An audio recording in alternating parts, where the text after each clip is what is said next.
राज नाम का एक लड़का छोटे से गांव में रहता था।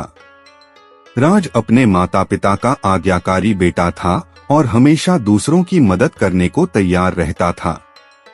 उसकी सबसे खास बात यह थी कि वह यीशु मसीह पर गहरा विश्वास करता था। राज हर रविवार चर्च जाता और बाइबल की कहानियां सुनकर उनमें से सीख लेता। उसे यीशु मसीह की करुणा, प्रेम और क्षमा की बातें बहुत प्रेरणा देती थीं। वह मानता था कि किसी भी समस्या का समाधान प्रार्थना और सच्चे मन से विश्वास करने से हो सकता है। एक दिन राज के गांव में भारी बारिश हुई, जिससे बाढ़ जैसी स्थिति बन गई। गांव के कई घर पानी में डूब गए और लोग मदद की उम्मीद में इधर उधर भटकने लगे।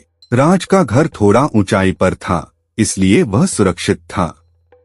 उसने देखा कि उसका पड़ोसी रमेश, जो अक्सर राज के विश्वास का मजाक उड़ाता था, अपने परिवार के साथ मदद के लिए चिल्ला रहा था।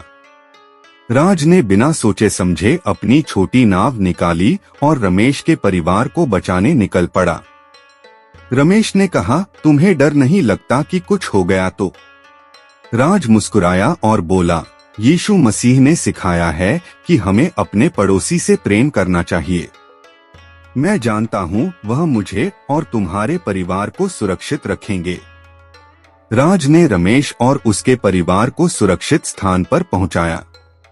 उसके इस साहस और विश्वास को देखकर रमेश का दिल बदल गया। उसने राज से पूछा, तुम्हारे विश्वास की ताकत क्या है? राज ने जवाब दिया, यीशु मसीह ने हमें सिखाया है कि सच्चे प्रेम और विश्वास से कुछ भी असंभव नहीं है।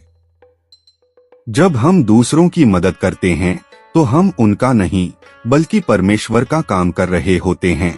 उस दिन के बाद रमेश भी यीशु मसीह पर विश्वास करने लगा और गांव में राज की कहानी सबके लिए प्रेरणा बन गई। इस कहानी से हमें यह सीख मिलती है कि सच्चा विश्वास हमें निडर बनाता है और दूसरों के लिए प्रेरणा का स्रोत भी। यीशु मसीह का प्रेम, करुणा और विश्वास हर मुश्किल को आसान बना सकता है।